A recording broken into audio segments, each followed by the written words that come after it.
So thank you everybody for being here. This is our webinar entitled Trading from the Outside, India's Geo-Economic Policy in the Indo-Pacific. And we've brought these folks together to discuss and focus on India's attempts to boost its trade from outside various major trading arrangements in the Indo-Pacific. So I want to thank everybody who's here as an attendee and everybody who's here as a panelist and our moderator. This webinar, a little bit of background about the host. It's hosted by an initiative called the Indo-Pacific Circle in partnership with 9-Line. And I'll tell you about both of those initiatives. The Indo-Pacific Circle is an initiative by the Council for Strategic and Defense Research and the Center for Policy Research that has brought together over 100 leading early and mid-career scholars from and based in the Indo-Pacific, working on emerging issues, everything from climate to trade to maritime security, et cetera, to tackle emerging issues in the region. So we'll put our URL in the chat. We're publishing podcasts, blogs, et cetera, and our journal will be coming out at the end of this year. 9-Line, who is our co-host, is a cutting-edge platform hosting original comment and commentary and analysis on issues affecting the Indo-Pacific. And I want to give a thank you to them. Also to David McSweeney, who will be joining us in a few minutes. They've been a big help in making this webinar possible. And then also we have Bashir and Devika. Thank you to you guys. These are my colleagues at CSDR. I'll just say some brief housekeeping notes before introducing everybody. I believe the mute function is disabled for all attendees. We will have a Q&A period towards the end as Q&As trickle in. I would just ask that you put that in the Q&A box, which is in the little bar at the bottom of the Zoom. And those questions will be addressed towards the second half. We're here for about 60 to 75 minutes.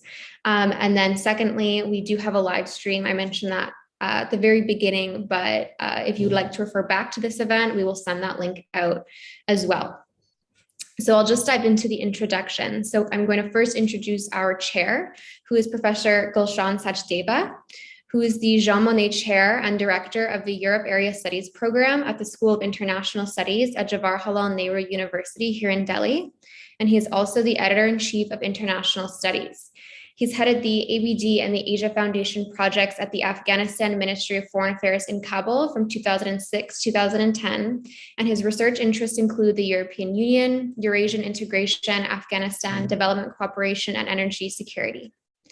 We also have Dr. Jagannath Panda, who is the head at the Stockholm Center for South Asian and Indo-Pacific Affairs. And he's actually joining us from Stockholm.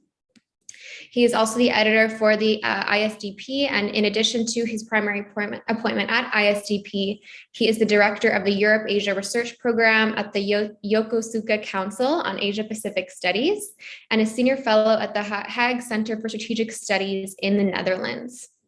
We then have Ms. Stefania Benaglia, who is an associate researcher at the Center for European Policy Studies and a senior expert in the Public Diplomacy Project of European Union Delegation to India and an associate fellow, and I try to practice this, the Istituto Affari Internazionali, and she consults for the Italian Ministry of Foreign Affairs. And her research focuses on EU foreign and security policy with a specialization on the EU and India and on Asia more broadly as well.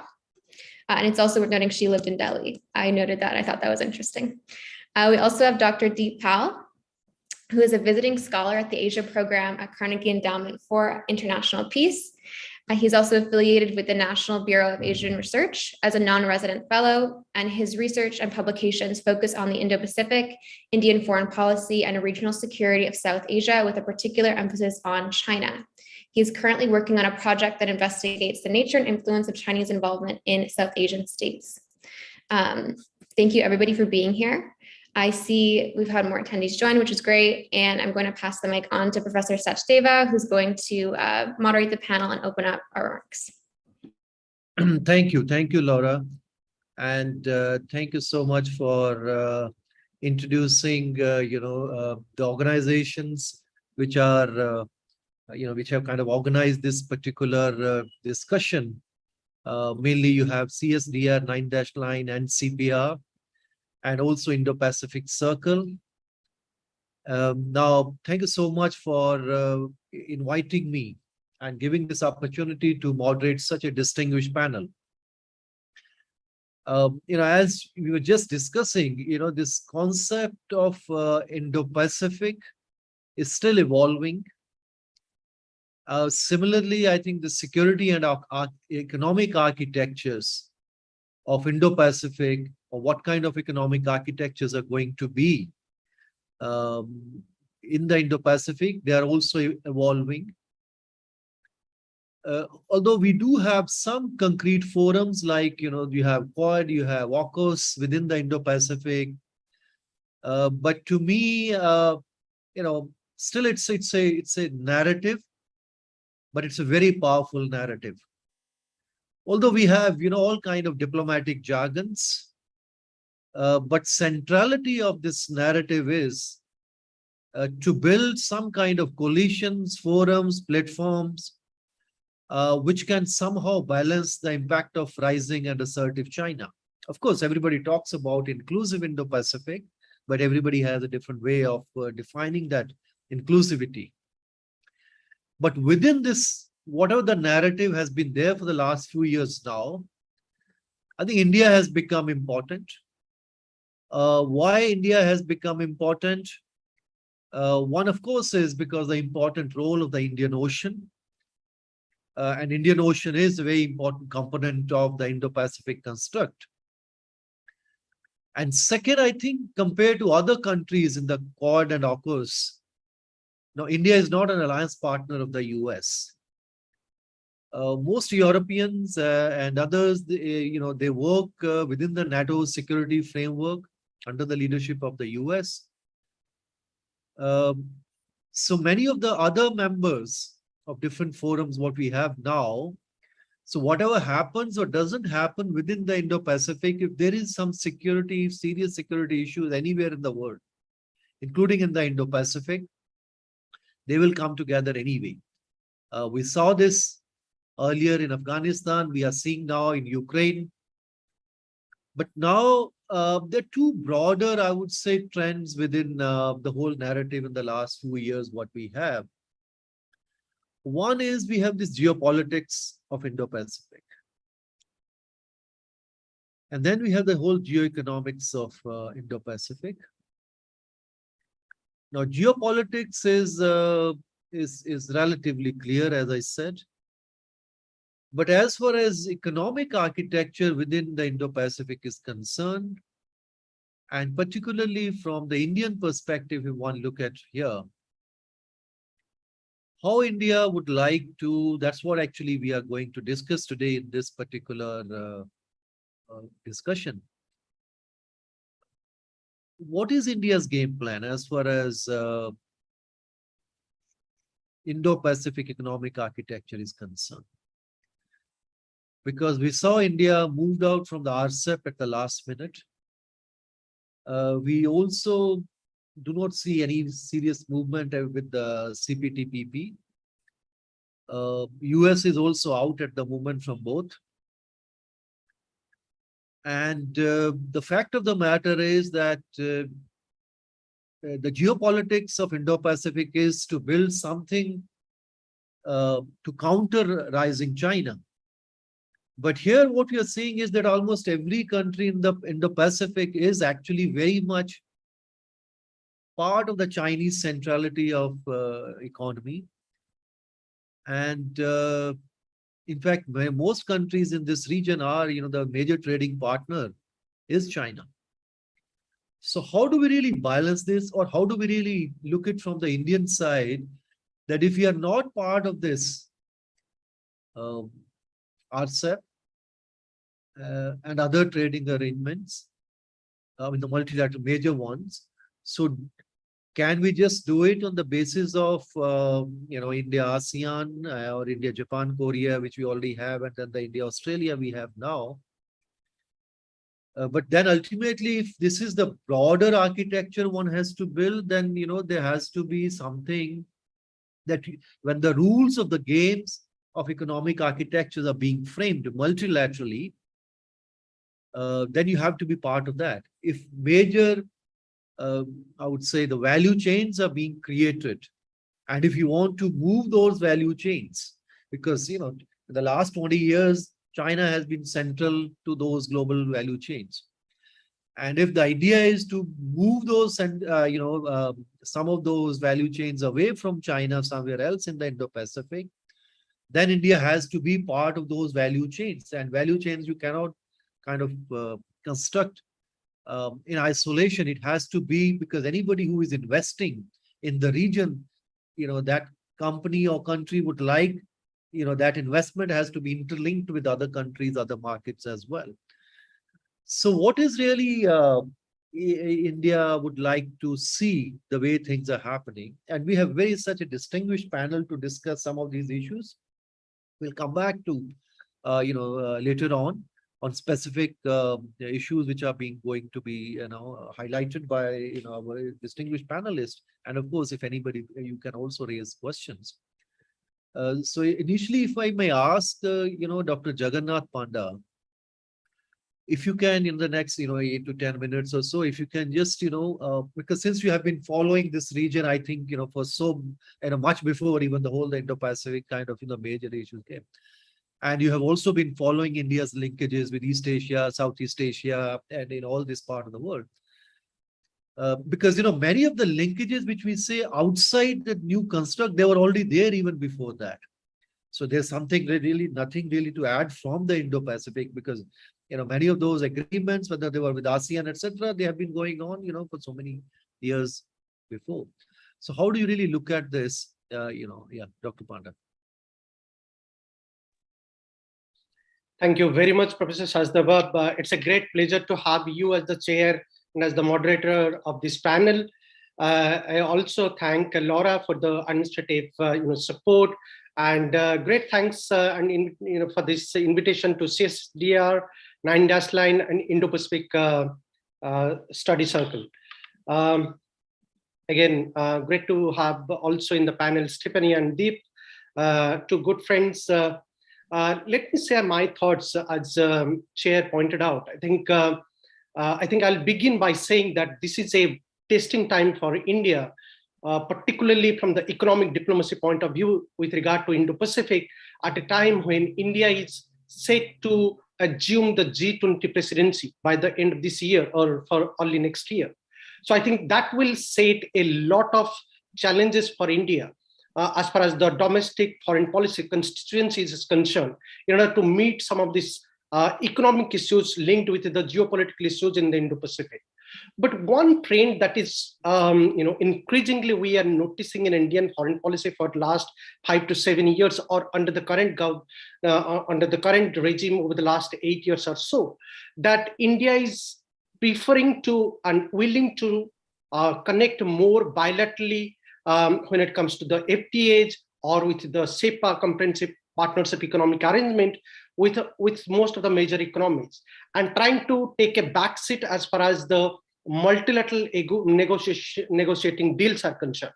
And as you rightly pointed out, Professor Sachdeva, that India has withdrawn from RCEP, keeping in mind of its own domestic economic interest. But I think here 3 or 4 issues need to be discussed in context of India's economic diplomacy in Indo-Pacific. The first point, and I think that is going to be my first remarks in the context of the discussion, is that what about India's Arctic policy and how much India has actually succeeded in terms of leveraging a kind of effective economic diplomacy in the East Asia regions? And I think if I have to see more from an independent analytical point of view as a scholar, of course, there are many positive trends in India's Arctic policy, India's outreach toward the East Asia. But again, more from a critical scholarly point of view, I would argue that India's Arctic policy, in fact, has not really been effective the way it should have been. It is a serious policy framework though, but again, connection with the ASEAN countries, ASEAN member countries, including the 3 strong FTA partners with the ASEANs, that is, Japan, South Korea, and China. India's economic diplomacy with these 3 powers obviously are not really at a highest level. Now, what has been the problematic trend about India's Arctic policy is that there is an overemphasis about the connectivity and infrastructure diplomacy, And that really overlooks the other aspects. But when we are talking about Southeast Asia, when we are talking about East Asia as an economic and geopolitical component, both the security and economic issues are very closely interlinked. So I think the problem, the difficulty for India is to make a choice. And this is probably India has been making a choice, try to keep a distancing position on the conflicting issues, which is not really easy. And at the same time, to become very selective when it comes to the economic issues. And there we are seeing three particular trends in East Asia, in India's East Asia diplomacy. One, India is trying to have a much more bilateral oriented economic partnership with the ASEAN countries. Of course, connectivity is emerging as the common barrier between India and ASEAN as a forum. So there, that is the common bridge. But again, India's economic diplomacy with most of the ASEAN countries is still very much limited to the bilateral understanding. Same trend we are also noticing between India's diplomacy with the three big economic actors in the East Asia, that is Japan, South Korea, and China. Of course, with Japan, it's a much more progressive and positive oriented economic diplomacy. Japan is the most important and significant investor in India when it comes to India's domestic enterprises. It is emerging as a successful domestic economic actor. But I think South Korea is also inching towards matching the competency Japan is having in India. So there is a more convergence when it comes to the Far East, India's economic diplomacy, particularly with Japan and South Korea. But then the trend with Japan has gone for a reverse, as we know, particularly after the Kaldwan Valley. But again, for India, it is not going to be easy. And that actually encouraged me to comment on the second issue, that why did actually India decided to RCEP and whether India would really return back to RCEP at some point. Of course, the trade deficit with China is one of the most major component why India decided to withdraw from the RCEP, being one of those launching country or founding member of the whole RCEP negotiation when Prime Minister Manmohan Singh was the Prime Minister. And when he was outgoing and India committed in 2012 to become one of the prime country behind the RCEP framework. But at the last moment, India did decide to withdraw, primarily keeping the trade deficit with China. But also there are other problematic issues why India decided to withdraw from RCEP, is that the negotiating patterns with Japan and South Korea on many trading items was not really finalized. Equally, the same case was also with some of the economies within the ASEAN economies. So I think there is a chance, there is a context emerging for India to revisit its own negotiation patterns with RCEP. The door is not yet closed. And I think it is a critical decision yet to be made, probably if India has to really come back or not. But I think given the recent trend and the way Delhi is looking at the whole gamut of issues and signing and being a part of IPEF, Indo-Pacific Economic Framework, I do not seek at this moment India returning back to the RCEP in the near future.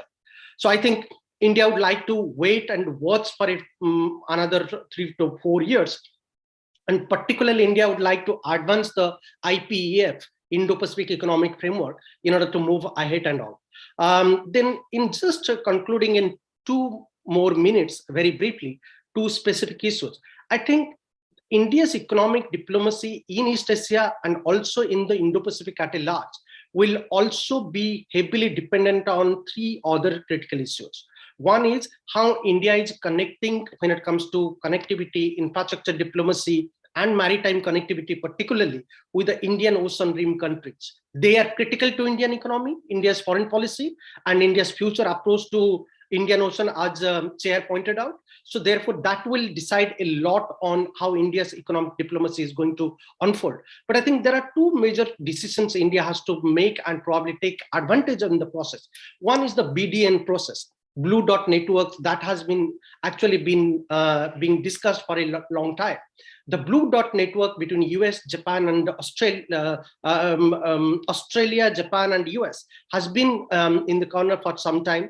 And I think India has shown a positive inclination, but yet not a member, not really committed. I think that is one of the things which India needs to reconsider in terms of becoming a full-fledged member. That will be very critical in terms of posing a challenge to China's Belt and Road Initiative. The other issue is the global gateway strategy of the EU.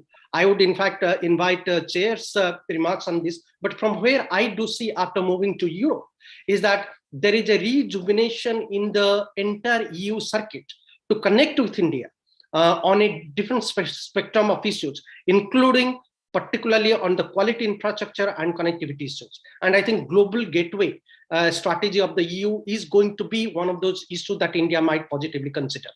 My last point in 1 minute is that I think CPTPP and the RCEP connotation, I don't think India is really losing out by not being a part of the CPTPP and the RCEP, even though these are competing free trade agreements and economic multilateral frameworks in the Indo-Pacific regions, because India is still not, Indian domestic enterprises, companies and industries are not really competent enough to match those higher economic standards when it comes to negotiation and signing the FTAs. But I think at some point of time, India has to make this right decision and judicious decision if it has to emerge as a credible geo-economic as well as economic power in the Indo-Pacific. It has to commit to the multilateral economic frameworks in a much better, positive manner. And I think that is the choice of interest and challenges India will be facing in times to come. I'll stop here and probably invite your comments. Thank you. Thank you, Dr. Panda. I think you have made very important couple of points. And to some extent, this has made this discussion very interesting.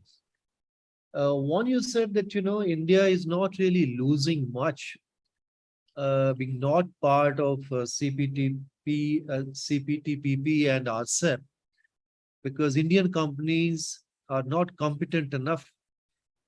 So it means this also basically shows that India did not join RCEP. One of the main or other grouping, basically because you still are very vulnerable. You still don't really feel competitive enough. And if you are not really, competitive in this Indo-Pacific architecture, then how you are going to really, dominate. The ambition is really to be a very important player within the Indo-Pacific. And if others are joining, others are, kind of building new networks, trade networks and supply chain networks, and you are not confident enough to be part of that, then how you're really going to later on,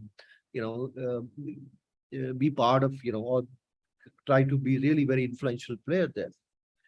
And the second point you made that India's approach is more toward bilaterally, and that's why why India did not join RCEP because of deficit problem with China. The China deficit problem is not going to go away. I mean that problem every country is facing, not just India, which is trading with China.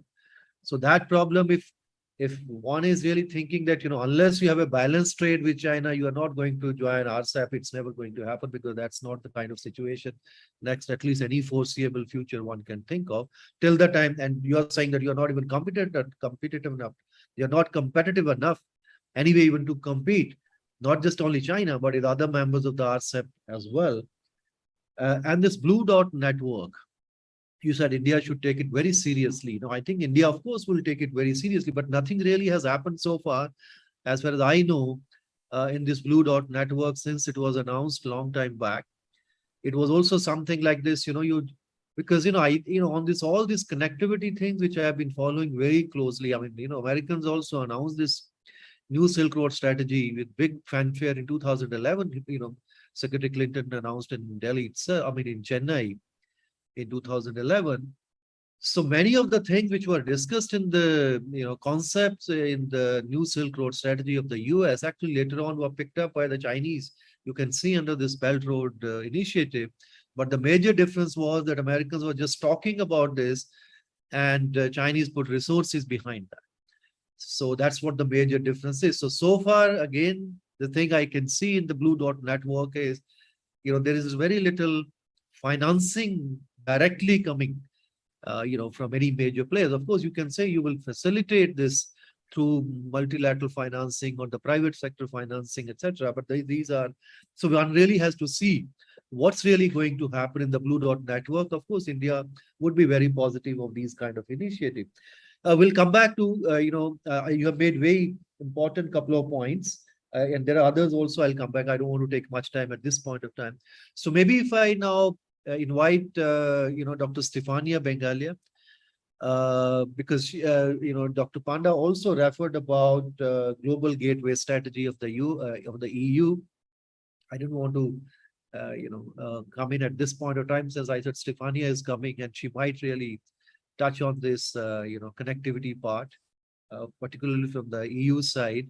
So over to you, Stefania, and these are the broader issues. Of course, you are most welcome to touch this connectivity part as well. Thank you. Thank you very much also for the invitation. And indeed, actually, I would like to bring in a European perspective, elaborating on issues that have been mentioned already: the Indo-Pacific regional approach, the bilateral trade, notably the FTA, and connectivity, definitely not the last. So first I start bringing the background and the elements for the analysis, and I start with the regional context in the Indo-Pacific. We know that about a year ago, the EU issued the Indo-Pacific strategy. India was playing a crucial role there. There was a momentum, actually, let's say 6 months after the release of the strategy, that kind of culminated with the French presidency and the Indo-Pacific Ministerial that happened just a couple of days before the Ukraine invasion. And since then, of course, the European attention got diverted elsewhere. For good reasons as well, but as a matter of fact, it is, the momentum that was created was a little bit lost within the EU. Now we are approaching the first anniversary. The special envoy has been posted to Australia. The new one, the ambassador Richard Tibbles, is taking up his new role in these days. So let's see actually what happened if this the September will bring some newity in this. For sure, trade is a fundamental pillar of the EU engagement in the Indo-Pacific. Just broader context, if we look at the signed FTA agreements of the EU in the region, we see that there is already Japan, New Zealand, Singapore, Vietnam, China, even if, of course, the comprehensive agreement has been suspended. But and if we actually look at all the FTA that the EU signed, you only add the one with Canada, Mexico, Mercosur, and of course with the UK, because Brexit of Asia in the trade mentality of the EU.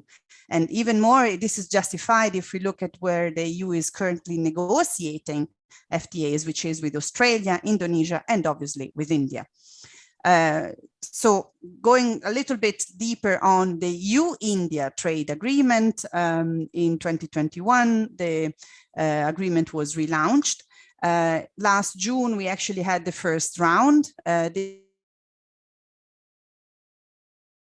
EU tabled 20 chapters, which are available online. This month in Brussels, there's going to be the next round, and India, we're expecting the proposal of India. India, of course, is negotiating an FTA with the UK, and I've been told that they expect a swift conclusion. The two have been approached in parallel tracks. So, of course, it will be important to see what is the outcome of the UK, if it really happens to be concluded before the one with the EU, to see what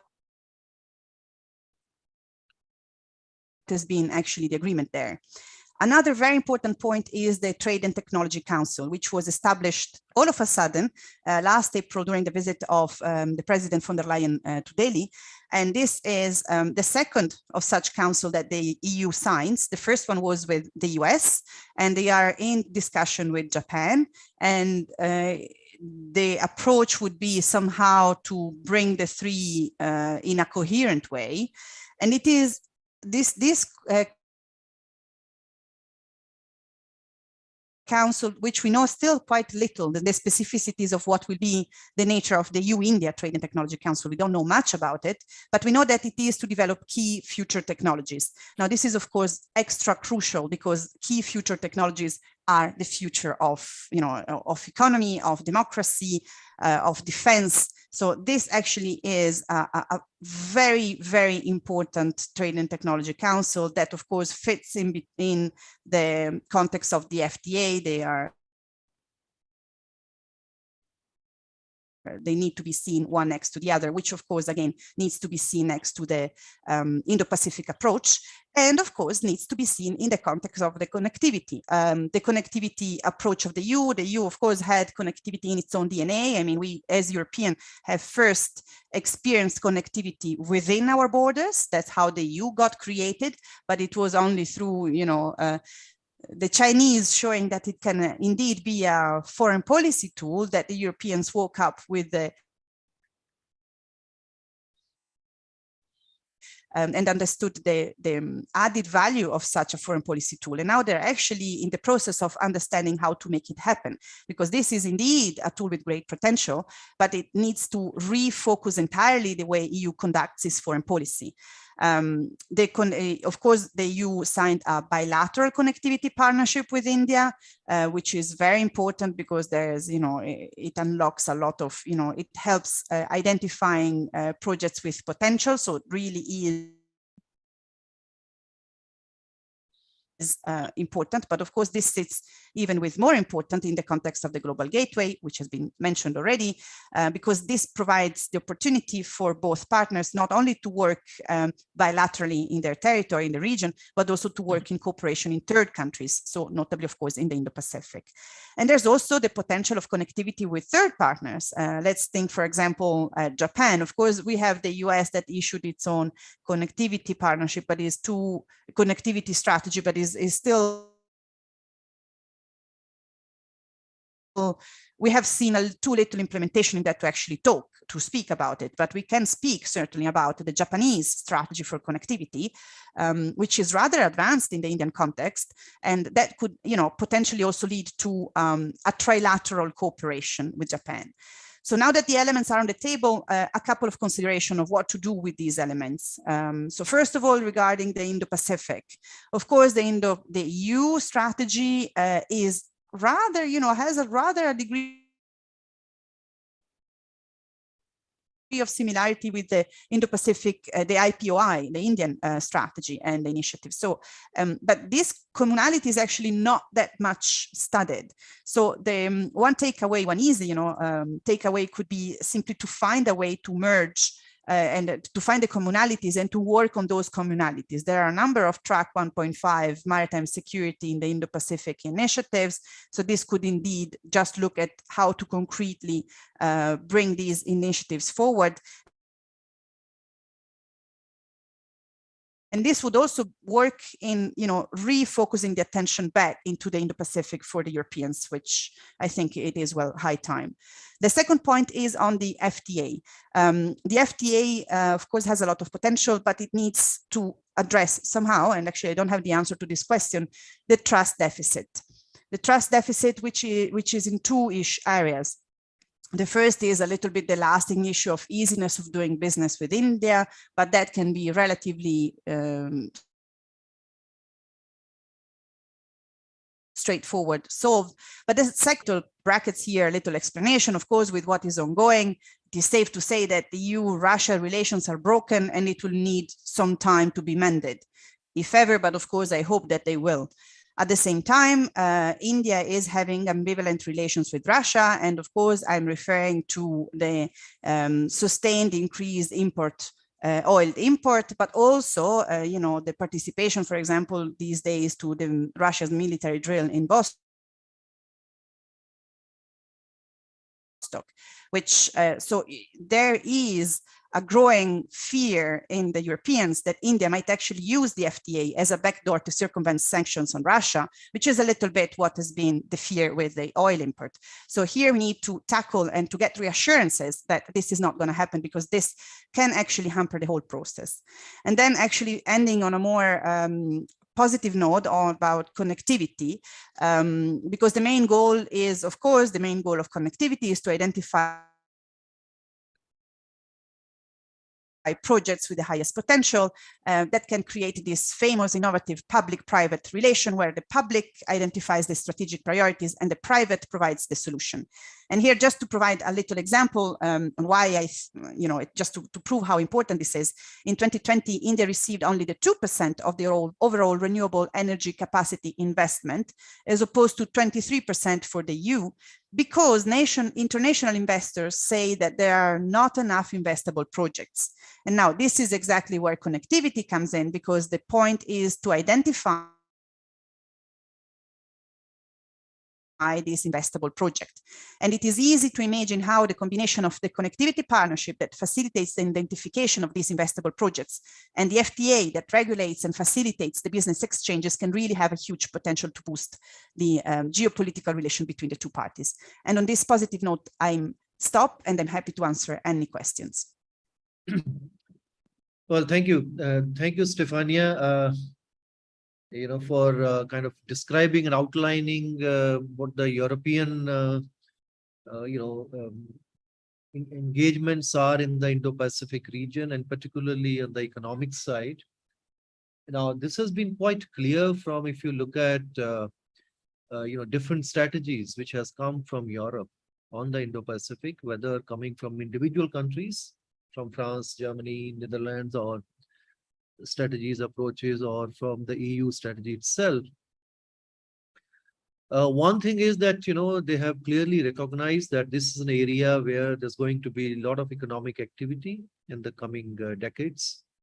And they already have very significant economic presence in this region.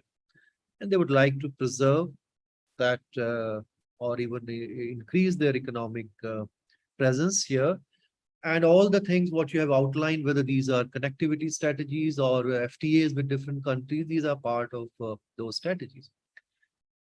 But one thing is very interesting about EU strategies or European strategy put it together of their engagement in the Indo-Pacific. One is that I think they have made it very clear, not more than, at many different places, that the kind of geopolitical tensions which is being built now, particularly between China and the US, the Europeans don't want to be part of that geopolitical tensions here, because the economic interests are here, and they want to kind of, keep those interests in their mind.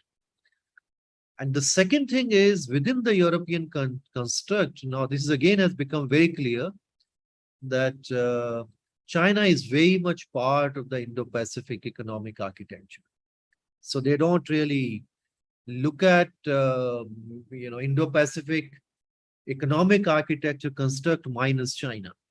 So only thing is there are certain issues with China, which are very clear, which has come out with different papers. In whatever way one can describe them, they have already given certain definitions to this, competitor and cooperative, etc., what we all know, or systemic rival. But the fact of the matter is that the very serious economic interests are here, and China is very much part of this, and they want to kind of keep that thing in the mind when they are constructing their, and they don't want to be part of that geopolitical competition. So for a country like India, I would say this is a very interesting way of looking the thing, the way Europeans have looked at the Indo-Pacific. Because all the discussions what we have in India about whether it was earlier in the context of the Chinese BRI or in the broader, I would say, economic architecture in the Indo-Pacific, this is mainly looked at from the prism of the geopolitics.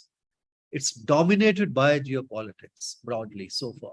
If you look at all the, I can list 20 of those writings, analysis, what are coming from major think tanks in India.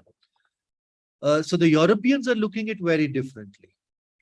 They know that there are problems with China. They know that there is a geopolitics here, but how they can avoid the geopolitics and continue to take advantage of economic opportunities here.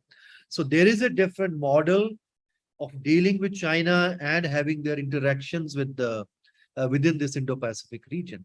And I think there are certain lessons for India from the European approach, although in fact many people kind of, look at it cynically sometimes that, the Europeans don't want to take sides here or there on different issues. But I think there are very important lessons to be learned from here. And you said about India's approach toward Russia is ambivalent relation. There's no ambivalent relations. They're very close strategic partners. There is absolutely no doubt about this. So the kind of relationship they continue, even yesterday, Prime Minister Modi, he participated in Vladivostok summit, and he wants he continue to have trade, economics, and energy linkages with the Russian companies. And in fact, he said, yesterday, if I remember correctly, that's what he said, that even, he feel that because of their coal exports, etc., many of the Russian companies could become very important partners of Indian steel industry. And in fact, by the end of this year, you will find the way India is importing now, resources, energy resources from Russia. Russia would be a very important trading partner of India after many, many years now. So there is no ambivalence here, very close strategic partners, and both are continuing with that. Yeah, we'll come back to the Russia question. This is much way bigger and larger thing. So now I'll come to Dr. Deepal. You was very, listening carefully to what so far we have been, and you have been following all these details for so long, and particularly, you also follow China, I know, so closely. So if you can just, now come out with your own, and particularly looking from the Chinese side, and how China is really playing much bigger, important role, economic role in this region, and what India really needs to do. Over to you, Dr. Paul. Right. Thank you. Thank you so much, Professor Sachdeva. So the both advantage and disadvantage of being in a panel with people like you or Jagannath or Stefania is that once they are done with speaking, there is not a lot to be spoken about. But I will try to do my best and talk about some of the areas where I think we could possibly engage with a little more. My internet is acting up a little bit, so I may drop out for a couple of seconds or freeze, but I will come back just as a word of caution. So what I'm going to try and do is look at the questions on India in the Indo-Pacific as a series of questions, right? I mean, that I think we sitting in India need to be asking and need to be trying to figure out. The first question is essentially part of something like an RCEP or any other framework. The question I think we need to start with is that what is it that something like an RCEP or CPTPP or any other regional agreement that can bring to India that a bilateral FTA, which India has been working on with a number of countries, that they don't, right? And now in asking that question, we also need to consider a couple of things. We obviously know, and someone else also talked about the issue of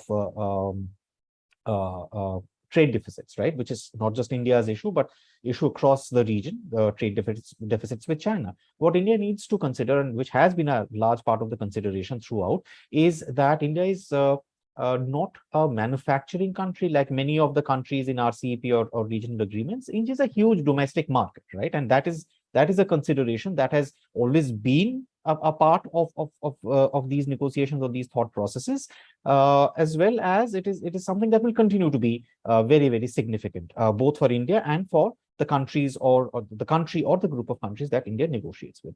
Now, at the same time, when we talk about RCEP, some of the big supporters of India joining the RCEP, right? Australia, South Korea, Japan. These are all countries India has some kinds of economic partnership agreements with. Separately, it has an agreement with ASEAN, which is also under review for expansion and so on. Now, with this in the background, and when we look at the way the Indian government has been looking at the direction it wants the Indian economy to take, India's engagement, especially geo-economic engagement, to take with the rest of the world. I mean, we talk about things like, let's say, Atmanirbhar Bharat, right? Or more discretion in Chinese engagement, right? In Chinese investment in India. We saw the Great Wall car company leave India. Huawei sub-brand, handset brand, Honor, has already left India, right? So there's been more discretion in which kind of Chinese companies India wants to continue to work in India, or what kind of expertise or what kind of engagement do we want from China in India, right? That is something that there has been more consideration about. So this continues to be there, and this, to my mind, is going to be this way at least for the next few years. Now, with this in the background, I think we need to consider two major world events. One is obviously COVID, and the other is Russia's war in Ukraine. Along with this, something that has been going on for a while, there is no start, beginning, or end to it, perhaps, but the US-China structural competition that we have seen arrive well and good for now. Now, in the background of this, what has happened is, one, the world has increasingly gotten divided into, I don't want to use the word block, but we are moving in a direction where the world is getting divided into two groupings, right? The internet, for example, is a great example of looking at it. We have almost two separate internets for these two worlds. There are attempts to separate your energy sources, where you draw your energies from, your separate friends and allies, and so on, right? And the other part is, of course, the alternative supply chains, right, which we have seen with APIs, we have seen with semiconductors, the US policies that we have seen emerge in the last few months also come as a part of this. Now, in the middle of this, we started by talking about RCEP and CPTPP, which is quite a mouthful. And there are various other constructs, right? And Professor Sachdeva right at the outset mentioned about how these constructs are not new, right? These have always been there in some form or the other. So my second question essentially is then, what is it that is different about these constructs? I think a useful way of looking at these constructs is by looking at which side of the construct, of a particular construct, you're on, and who is there with you, right? So Dr. Panda mentioned the Blue Dot Network, and the Global Gateway Strategy was also mentioned. I'm just going to add another one to that, the Build Back Better World Initiative, right? So that's another one that is out there, that is also looking at the question of infrastructure. Now, we talked about the FTAs, the individual FTAs, or the FTA with ASEAN that India has, or the ones that it is negotiating with Mexico, Chile, and other countries. An interesting thing, or an important thing when looking at the Indo-Pacific, is also that, when you talk about RCEP, when you look at CPTPP, an important player, a global player that is out of the tent here is the United States, right?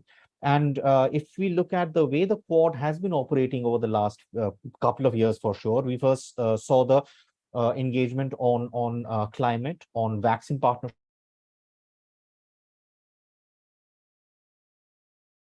maritime domain awareness, on humanitarian assistance and disaster relief. We have seen the IPEF being talked about. And when the IPEF was launched, what to me was very significant is that it was attended virtually by leaders from South Korea, New Zealand, the various ASEAN members, right? So which definitely has the indications of this at some point coming about in the, maybe not in the same way that an RCEP operates, but as a plurilateral arrangement that allows cooperation, economic cooperation between these various countries that eventually end up being part of it. Now, obviously, that is something that is still being developed. And India's advantage to this, someone also talked about how India had an issue with the negotiation process in RCEP, right? For India, the advantage with something like an IPEF is that India is inside the tent. It has the chance to work on the negotiation patterns. Now, IPEF talks about working on trade facilitation, standards for digital economy and technology, supply chain management and resilience, decarbonization, clean energy infrastructure, right? Many of these are issues that India is already working with the US on. So on science and on emerging critical technologies, on energy and so on. So India has a natural advantage there. This brings me to my third and final question, which I'm going to end. The question then there is that what are then India's challenges and what can India offer, right? Now, if there is indeed an emergence of blocs that we are seeing as they're happening in a post-COVID world, this kind of a formulation brings both opportunities for India as well as threats for India. Now, the opportunities are that of being able to engage with these global players through newer frameworks, right? If one imagines the RCEP as a bus that India has missed, now there are newer opportunities where India might be able to engage with them and may even be able to negotiate a kind of engagement that works better for them. That's the opportunity. What's the threat then? It will definitely have to give up its ambivalence. It will have to bite the bullet at some point in time. It will have to decide to what extent it wants to engage. Now, since they were talked about the lack of competitiveness, of the perceived lack of competitiveness of Indian entities, right? That cannot continue for very long. At some point in time, whether Make in India or Atmanirbhar Bharat or anything else, any of those buzzwords that one wants to use, companies will have to emerge from behind them and will have to engage with the rest of the world. There are many ways in which India has engaged with the world. It has for the longest time, and we have seen this in UN climate talks. It has led it has taken the onus of representing the global south, the developing world, in climate talks. The G20 presidency is upon India very soon. This will continue to be an opportunity for India to speak for others. So there is a lot that India can do, provided it agrees to keep aside its equivocation and engage. I'm going to stop there, and I look forward to questions and comments. Thank you. Thank you. In the meanwhile, in fact, I would also now request, other those who are participating in this discussion, and if they have any question, either they can raise their electronic hand, or they can, write their question. One question I have already seen. I'll just read later, but I'll come back to this. And I think now we have, a couple of issues at the table. One is that broadly, if I can categorize them, one is this issue of bilateralism and multilateralism, or whatever whatever way we can define that. India, can we conclude that India would prefer bilateral kind of agreement, but not the other ones? I'm not very sure if that is what the case is, because if I look at India, you see, till 2005-6, India anyway did not sign any major trade agreement, because we were looking more toward the WTO kind of, the based thing. But then later on, we realized that, almost every other major economy is part of one or the other major kind of, network. So we are not. So then aggressively, India started signing, those agreements, and they signed many of them. And it was not just bilaterally. I mean, ASEAN is not bilateral. We have, talked with all other countries together. It's not just one country. We are still negotiating with 27 countries with, in Europe. It's not just one country. At the same time, of course, it's relatively easy always to have bilateral. So you can do it bilaterally and between 2014-15 till 2021, anyway, there was very cautious approach towards, either bilateral or multilateral, because India did not sign any one of them. So only in the last 1 year, one has seen a new momentum where suddenly that cautious approach has been gone. And you have, with Australia, with UAE, and now hopefully by the, in the next few months, maybe with UK. So you will have some agreements in place. So it's to me, it's not really just bilateral, or that's the route we are taking. We don't want to go to RCEP or something. I don't really get that thing very clearly, because the thing is that we had certain problems. I mean, from the very beginning, we were part of the RCEP process. At the last minute, for whatever explanation has come, and the Chinese deficit and the other things was one. And the second one was that the countries with whom we had already signed, agreement, whether it was ASEAN or other bilateral agreement, they had, maybe they were not able to get the benefits exactly what they expected at that point of time.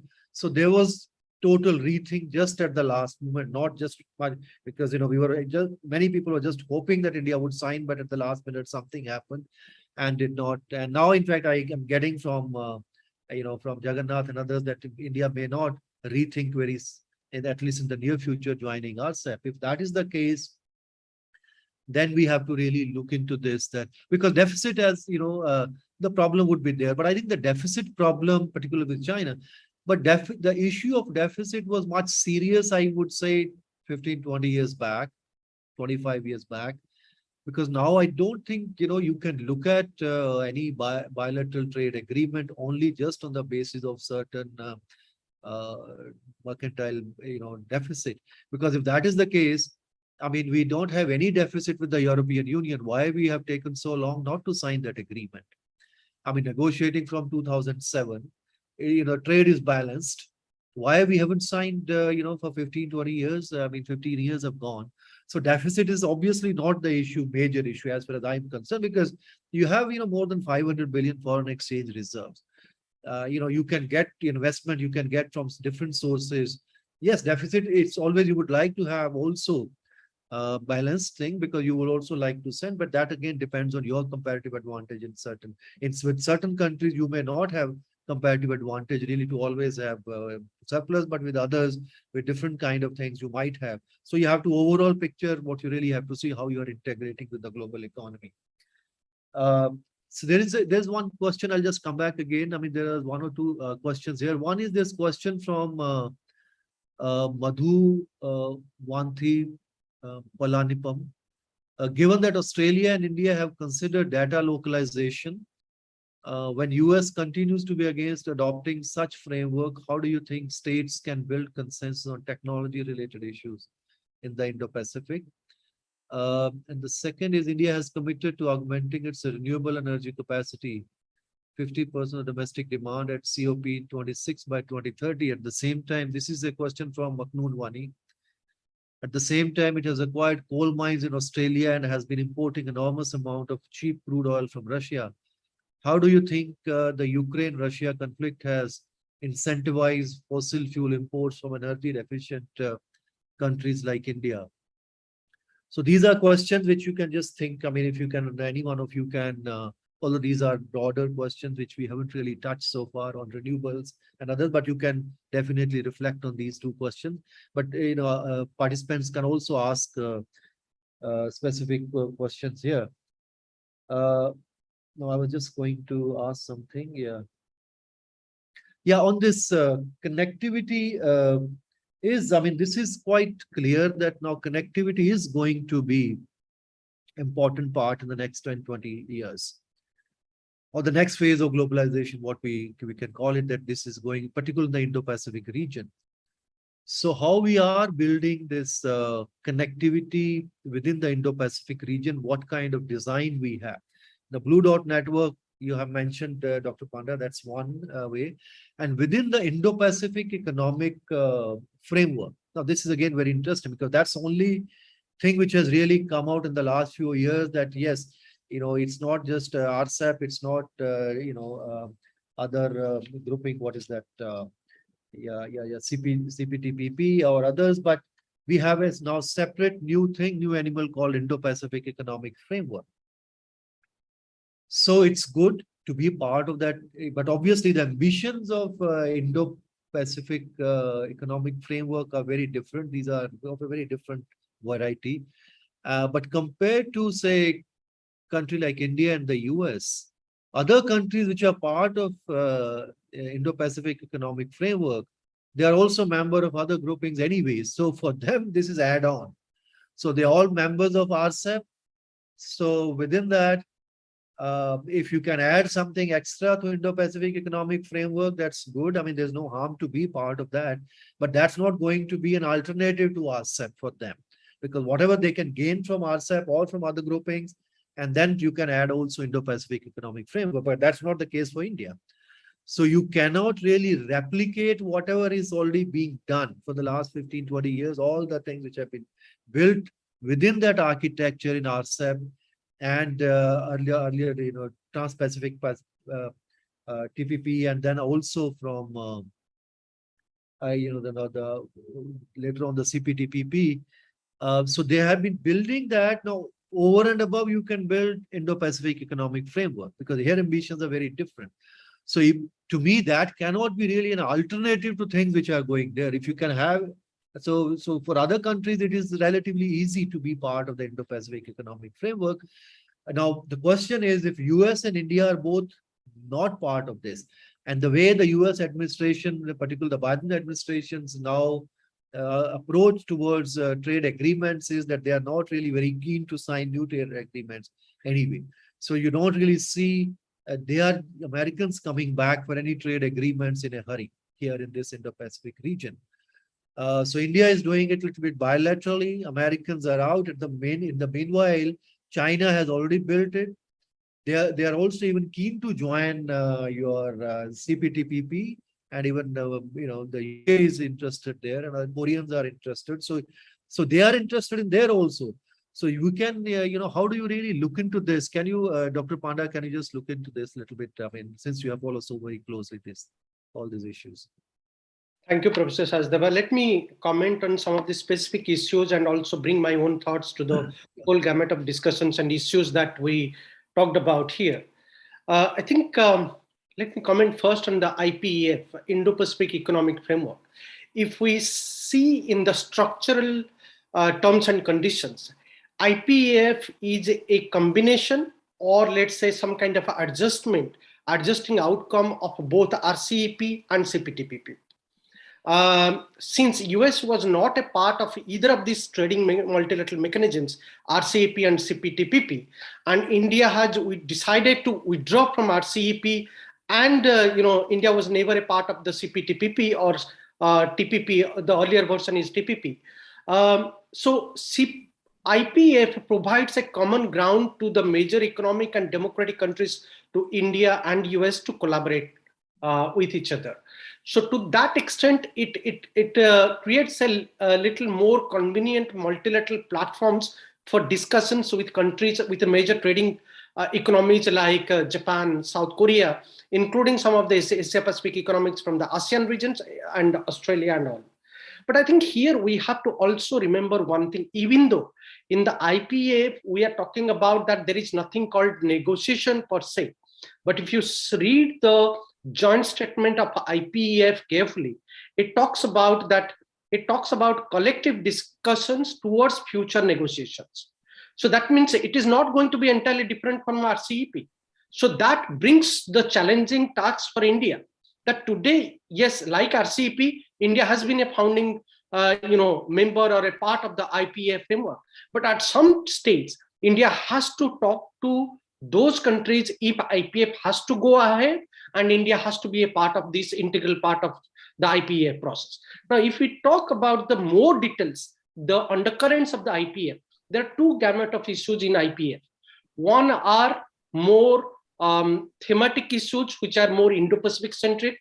Those are supply chain resilience networks initiatives kind of issues we are talking about, particularly after the pandemic. Then we are talking about clean energy. We are talking about digitalization and infrastructure. Then more importantly, we are talking about taxation, anti-corruption, fair and resilient trade. Now, except fair and resilient trade, I think all other issues would be more or less convenient to India's Indo-Pacific strategy or vision plan, because some of these issues are not really in that terms has to be really negotiated per se. India can be a natural partner in some of these things. But when it comes to fair and resilient trade, there India has to negotiate hard. So there are many issues within IPF we have to differentiate from each other. The second question was about technology, that whether India and US and other countries can really cooperate. That's not going to be that easy. Even though today we are talking about much more security and defense-centric engagement between India and US, particularly after the signing of the 4 foundational agreement.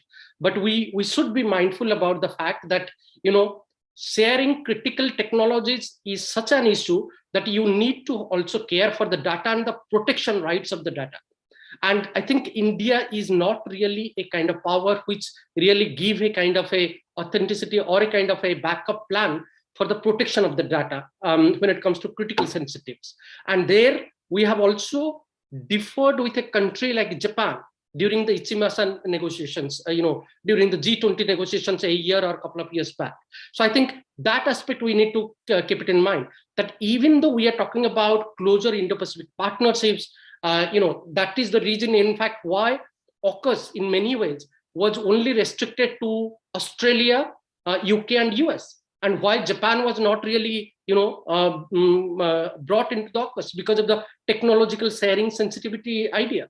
So even though Japan is the most natural partner to be with the AUKUS, and probably at some point we'll see Japan making it to the AUKUS, but again, technology will be the dividing line.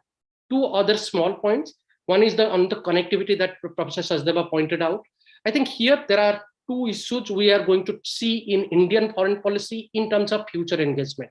One, we are already seeing a much more progressive Indian approach there. the trilateral configuration. We have US, Japan, India trilateral. We have India, Japan, Australia trilateral.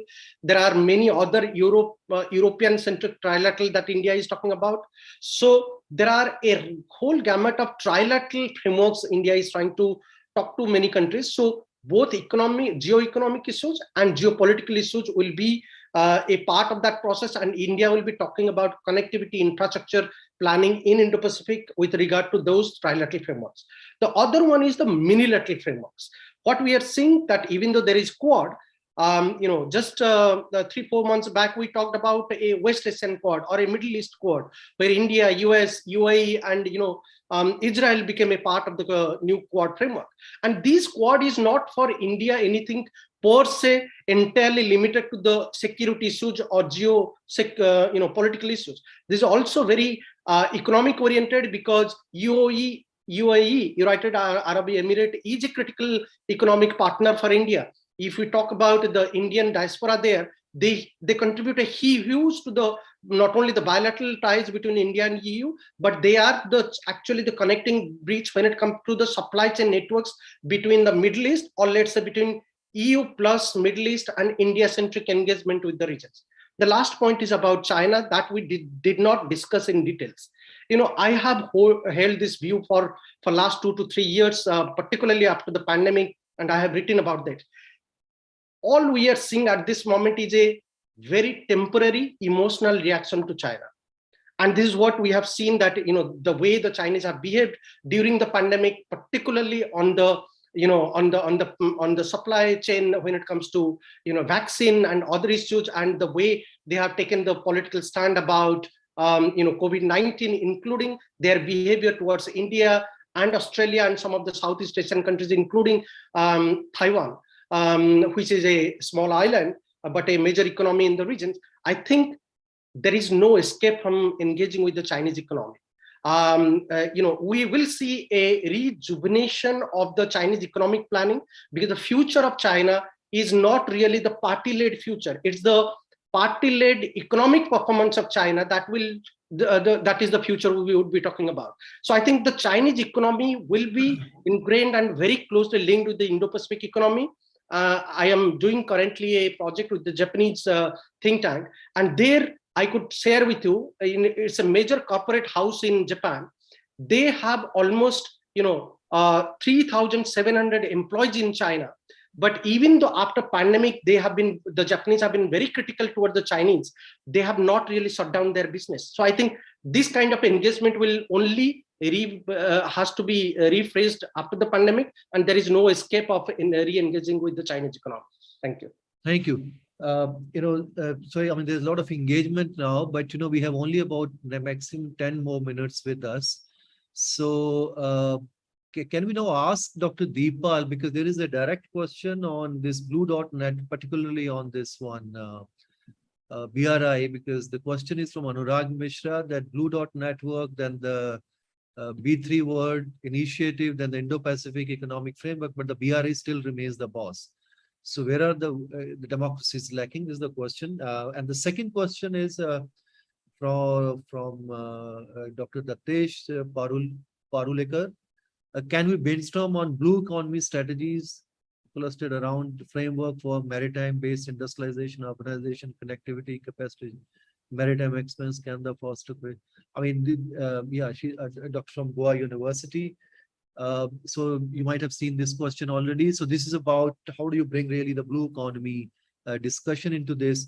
So if you can just answer or look into these broader discussions as well as specific questions, Dr. Deep, about 3 minutes, and then I'll come back to Stefania, and then we'll try to wrap up. And there is also somebody wanted to come physically, but once we finish, then we'll go to Dr. Magunwani briefly.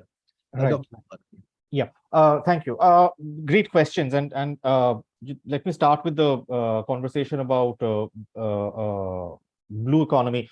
And I'm kind of going to connect that to what Jagannath was saying, including the fact that and also Dr. Sadeva, what you were saying about RCEP and IPF, right? So they're two very different kind of arrangements, right? In RCEP, it's largely about trade and investment. In IPF, so it's as of now, it's being looked at as some kind of a shared facilitation mechanism for countries that agree on this. And India, US obviously are in this, but there are various other countries, right? So one will obviously not replicate the other, but it allows India an opportunity to look at the various kind of ways in which they can cooperate, they can come together, right? So it allows India a little more leeway in doing that. Can the blue economy, the question of the blue economy be a part of this? I think it can.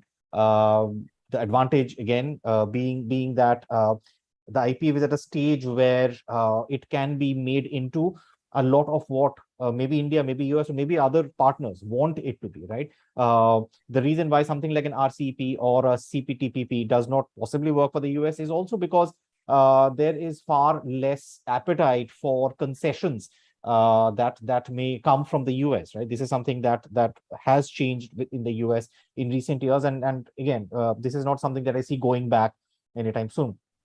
As far as the BRI is concerned, why is BRI the boss? I think one interesting way of looking at the basic difference between the BRI and, I mean, the Build Back Better World or the other initiatives we talked about, they are relatively newer announcements, and then one can argue that they are in response to what the BRI has done over the last 7-8 years across the world.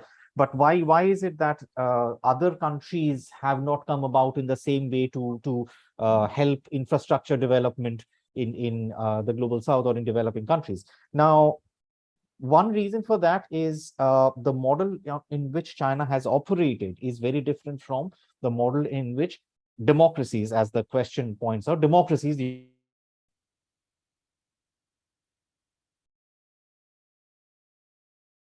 these are commercial loans, and they are, and the countries still choose to go for them largely because of, in many cases, of the kind of opacity that it allows, right? I mean, a great example right in front of us right now is Sri Lanka, right? We know that the Sri Lanka's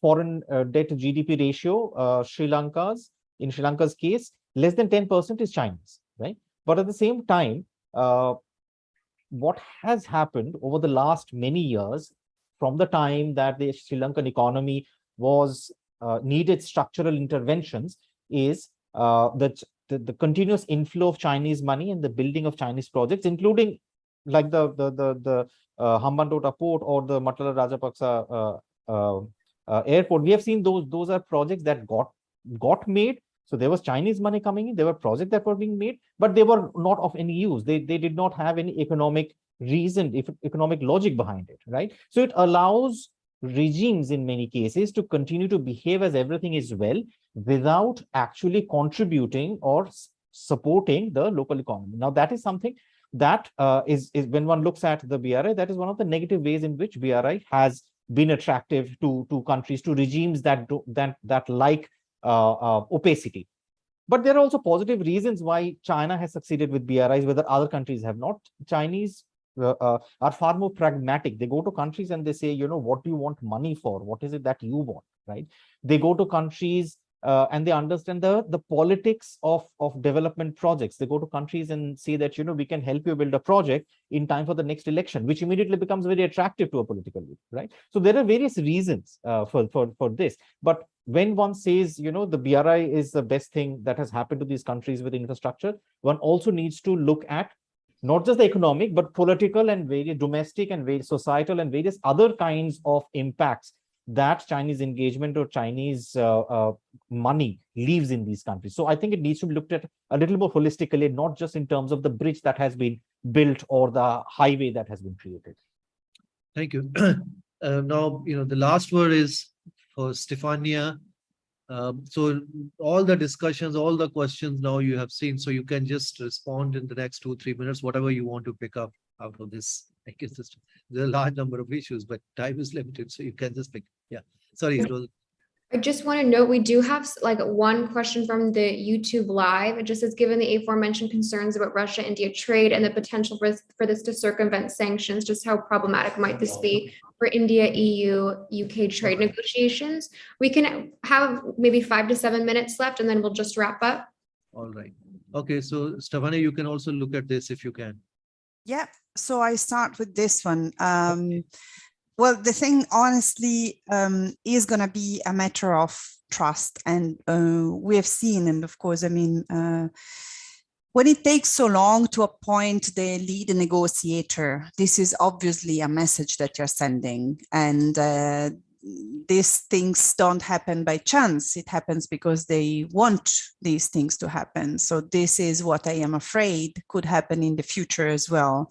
You know, the biggest danger is that this negotiation will be simply kept on going. Lead negotiation, delaying lead negotiation means, I mean, India-EU negotiation, what you're saying? Yeah, sorry, I take too much of the background off.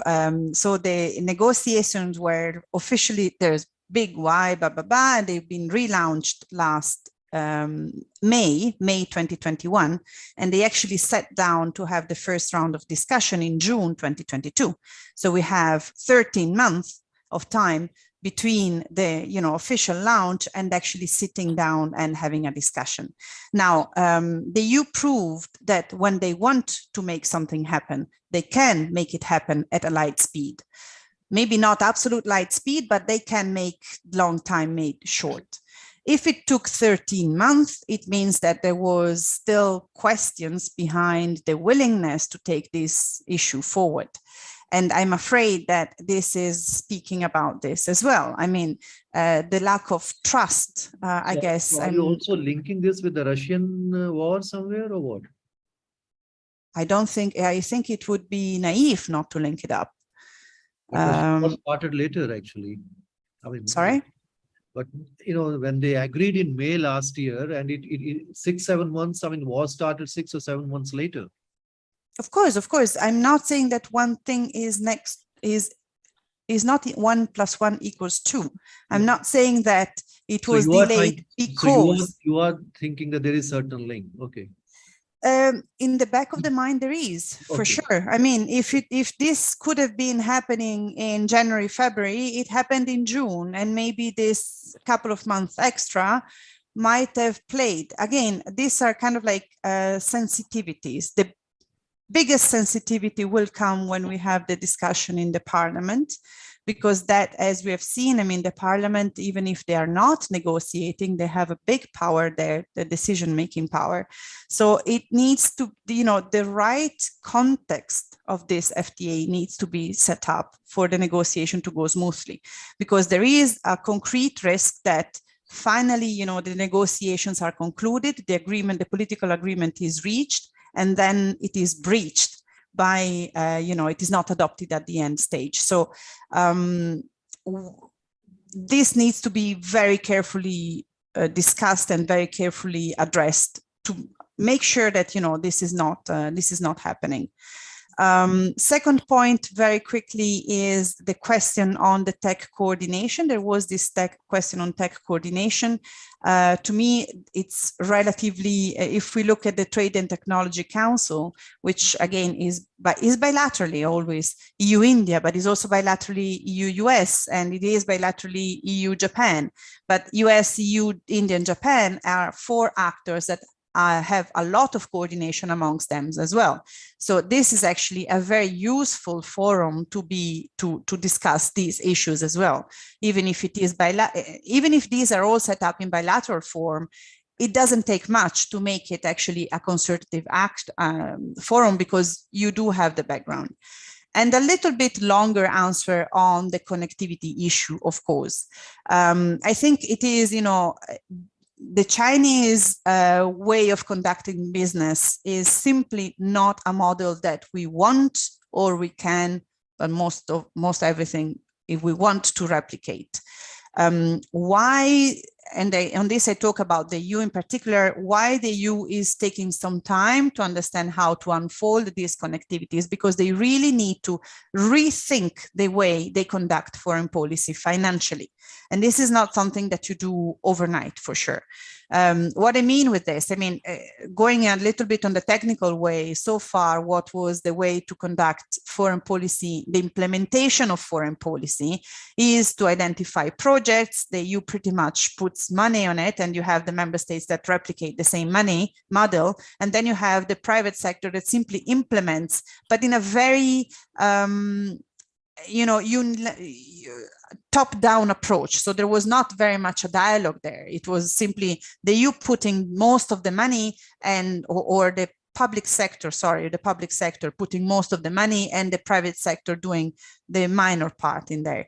Now, the system that needs to be put in place is much different. And while in the first system that we've seen until now, the issue of generating return was not really a variable. Now, with the connectivity, the generating return and making a sustainable investment for the private sector is the key. So the public sector suddenly has to behave and learn how to act completely differently than what they've been traditionally doing. And so we can imagine it a little bit as a sandwich approach. So the sandwich meaning that, the strategic lines are still given by the public sector that sees the strategic opportunity of investing in one sector and another one, but then comes in the private sector that implements in the way the private sector sees the added value. So they need to have the freedom there. And the public sector comes in to provide the securities and the backing of the private sector for intervening. Now, this can have been done perhaps at national level for for business, but for foreign policy, this is a new way of operating. So they are doing this, and actually, as we speak, they're really doing this job of identifying the way how the public sector can support the private sector in this system. And what remains to be, for me, the biggest challenge is going to be speed. Because, of course, when it comes to connectivity, for many receiving parts, doing something is most of the time more important than how you do something. So having a road done is more important than how this road has been done and how sustainable the project is and how sustainable the loan is. So that is going to be the real challenge on making sure that you square the circle with a speed which is competitive to a system that doesn't run on the same assumptions. And with this, I think I stop. Thank you. Since we have already run out of time and we already overshoot, so I'm not going to take much time anyway, except for just 1 or 2 minutes. One is, of course, thanking everyone, all the panelists. We had fantastic discussion and very interesting questions from the audience. But, just 2 things which we have learned so far, as I can see from this discussion. One is that as far as India's economic engagement in the Indo-Pacific region is concerned, there is extensive engagement, but whether India is really constructing a new architecture with big influence, that perhaps you still have to understand what India is doing and how India is doing, or if there's any strategy or if there is no strategy. At the same time, there is also another thing which is very important, which Dr. Panda has also mentioned, that we also have to very carefully, particularly in the economic architecture of the Indo-Pacific, how do we really kind of synchronize the Chinese economy and Chinese linkages? How do we really deal with that particular issue? Now, the Europeans have dealt in a different way. India and the US is perhaps looking at it differently, but you cannot wish away that China is not there and Chinese linkages are not there. These are very much part of that. So that's going to be your major challenge for any policymaker in India. How do you really construct that? And another thing which Stefania has also brought into this, that we also had the whole discussion, broader discussion. It's not just only about India and the US and other Indo-Pacific countries. Now, the Europeans are also very keenly watching here. They also want to be very significant player in this whole construct, particularly the economic construct of the Indo-Pacific. So we have to, and particularly since a country like India is also working very closely with Europe and also having strong economic linkages with them. So how do you really also engaging and having more and more conversations with the Europeans on this also would be very useful, both for India and also for Europe. And the last point about now the new thing which has really come about the India-Russia, Ukraine war, and that also is perhaps also affecting in one way or the another the kind of construct which is going to be. I'm not very sure whether this is going to have any direct impact on India, EU, as somebody asked, the trade negotiations, something about trade negotiations, the hard trade negotiations between India and the European Union. But of course, trade negotiations are always not just only about trade. There are also other broader issues. But so far, I haven't really sensed much. Of course, Europeans are disappointed that India took a very different position and working still very closely with Russia, but it has not really, I mean, so far it has not really affected much, I would say, India-EU affair, but we don't know. I mean, things are still unfolding.